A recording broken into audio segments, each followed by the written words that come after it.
Nicole, also known as the King's Daughter, and sitting before me is Levi Hart. How are you? I am fantastic. I know you got a lot of heart. I was so excited to meet you, introduced to you by a friend of mine, which we'll talk to later. But I want to know what gets Levi excited. Levi, what is your passion? Well, the beautiful thing about me and passion, what gets me excited, is the ability to inspire others through music, through words, through living life in a morally and ethical way. Yes. So, were you always passionate about music? I had a lot of music growing up in the background Yeah. through family. It was there. But it took going to school and having been told I would have to take a music class before I really got into it. Really? Who said that? It was just one of the courses that we had to take. Yeah. And it was one of those decisions where I was like, oh, okay, well, if I'm going to have to take it, I guess it's a good time to really try. Yeah. So were you singing then? Was it, or was it just writing? I was do you 14. do both? Do you do both? I sing, I write, and I play. And it all started at the same time when I was Yeah. 14. So you're pretty rounded. Pretty rounded. Yeah. The funny thing though is during the music course, I really didn't learn a whole lot. Because Do you know why? I did, because I the know majority of the time we would take our guitars and go into the cubicle, and I would learn off of my friends. So the theoretical aspect I never learned. So I was self-taught Yeah. through watching, through playing. That's natural talent right It's there. natural. I couldn't read music if I tried, but after Yeah. 21 years, Yeah. I've gotten pretty good at it. 21 years of living or doing what you love, actually, and that's exactly what I want to talk about, because you can't put passion on hold. No. You can't. You can suppress it. You can do what you want to do with it, but you can't put it on hold. And in the 21 years, though, you did put it on hold. What happened there? Somewhere along the way. I put the business side on hold because I learned at a very young age that there's two sides to the musical business. There's the passionate side of creating, Yeah. and then if you want to make a living out of it, there's a business side. Right. And I was young, I got mixed up in a contract I shouldn't have, and it left a poor taste.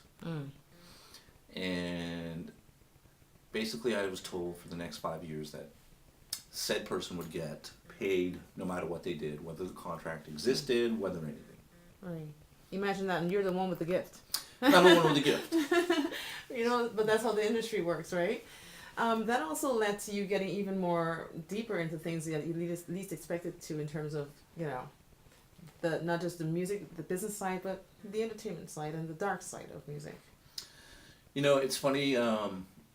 It's almost stereotyped that I when you know. play music, that there's a lot of partying involved.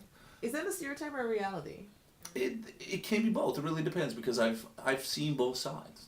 I've seen people who don't care to really go anywhere with their music, and when they go out and perform, they're not just going out to perform. They're more concerned about the party.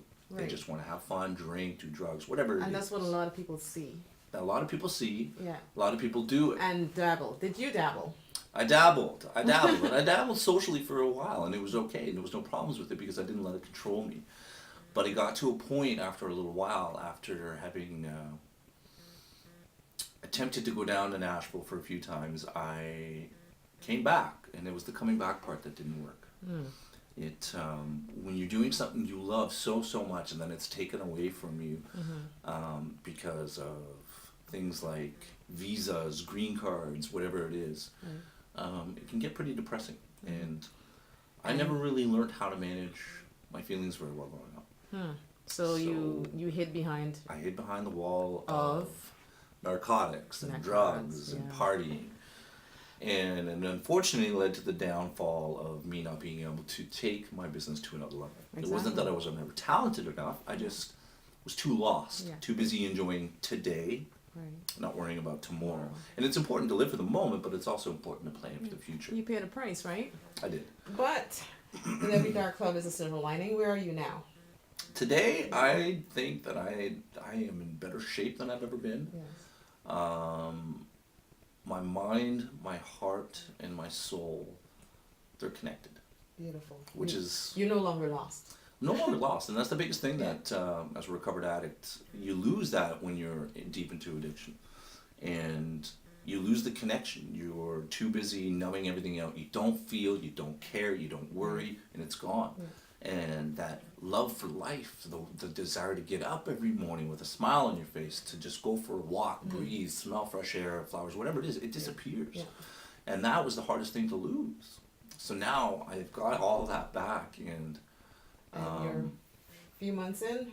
How far are you in now? I'm almost at 5 months, and it's weird because it feels a lot longer simply because it's a complete 180 from going to on the verge of death's door every day for months, not knowing if I was going to live that night, and going like it was bad, and it's a whole. I'm a miracle. I wake up every day grateful just to be alive. And you can be somebody's miracle today. So if there's somebody that's actually listening to you saying, "Oh my gosh, I know what you're talking about. Help me get out of here," what will you tell that person? It's funny because my new outlook now is essentially what I want to do is inspire people. I want somebody to be able to look at me and say, because of you, I didn't give up. And that is worth more than anything. Yes, that'll actually be, it can happen any moment, any time. And I'm really hoping that actually somebody watching this today would actually be inspired, okay, by Levi Hart. Now, you're doing your music, you work with Sandy Gagné, am I saying that right? Sandy Gagné. Yeah. I want you to tell me your full name and to say I'm on the rise. My name is Levi Hart. I'm on the rise. See you at the top. Thank you.